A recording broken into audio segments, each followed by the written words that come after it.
Баршаңызға қайырлы күн, сіздермен Жанерке. Бүгін үй жағдайында өте керемет қазанның қақпағында дайындалатын тандыр нан секілді қазан нан жабатын боламыз. Видеоны соңына дейін қарап, менің каналыма тіркелуді ұмытпаңыздар. Ең бірінші жылы суымызға 1 шай қасық шекер және 1 шай қасық дрожж қосып, жақсылап араластырып, бөлме температурасына 5 минутқа демалдырып қоямыз.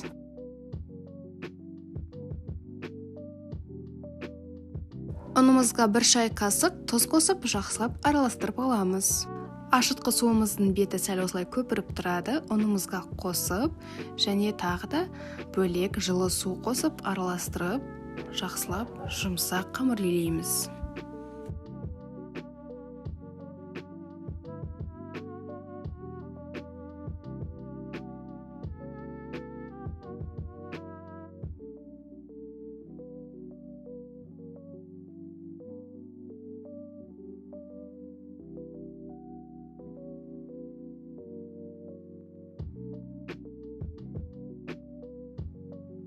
Қамырымыз илеп болғаннан кейін бетін пищевой пленкамен жауып, оның сыртынан матамен орап, бөлме температурасына 1,5 сағатқа демалдырып қоямыз.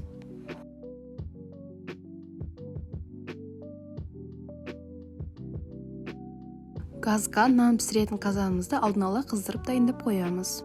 1,5 сағаттай уақыт өтті, қамыр өте әдемі болып көтерілді. Енді 2 бөлікке бөліп аламыз.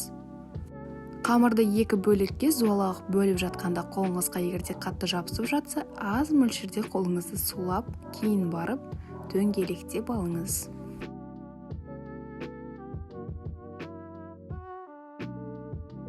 Нанды жаймас бұрын, жаятын жеріңізді кішкене сулап жіберіңіз, кейін барып нанды жайсаңыз өте ыңғайлы болады. Нанымызды жайып болғаннан кейін қазанның қақпағын бөлек қыздырып аламыз. Видеода көрсетілгендей қазанның қақпағын алып, газға дәл осылай қоя тұрасыз. 2 минуттай қыздырып алсаңыз жетеді. Қызып болған қазанның қақпағын дәл осындай ыдысқа салсаңыз ыңғайлы болады. Ал енді қазанның қақпағы ыстық күйінде тез арада нанның астын сулап аламыз. Салқын суда саусағыңыздың ұшымен бір батырып, нанға шашыратып, барлық жеріне жағып, тез арада нанды қазанның қақпағына жабыстырамыз.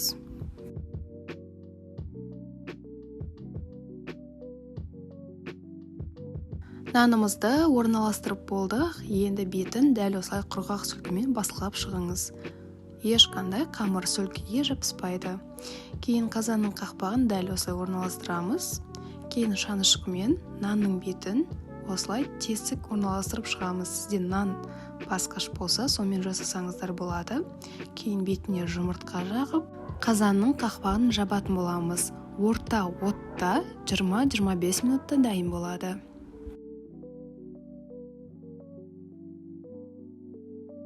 Міне, қазан нанымыз дайын болды, өте әдемі болып шықты. Көріп тұрғандарыңыздай өте ыстық және буы шығып тұр. Енді қазанның қақпағынан нанды алатын боламыз. Пышақтың көмегімен айландыра астын кесіп шығамыз. Қазанның қақпағына ешқандай нан немесе қамыр жабысып қатып қалмайды. Өте оңай алынады. Видеом ұнаса лайк қойып, пікіріңіз болса комментарий бөліміне жаза кетіңіз. Басқа да қызықты видеоларымды жіберіп алмас үшін каналға тіркеліп, қоңыраушаны басуды ұмытпаңыз. Сіздермен қызықты күнделікті рецептермен бөлісіп отырамын. Сіздермен болған Жанерке. Видеомды соңына дейін назар салып қарағандарыңызға рахмет.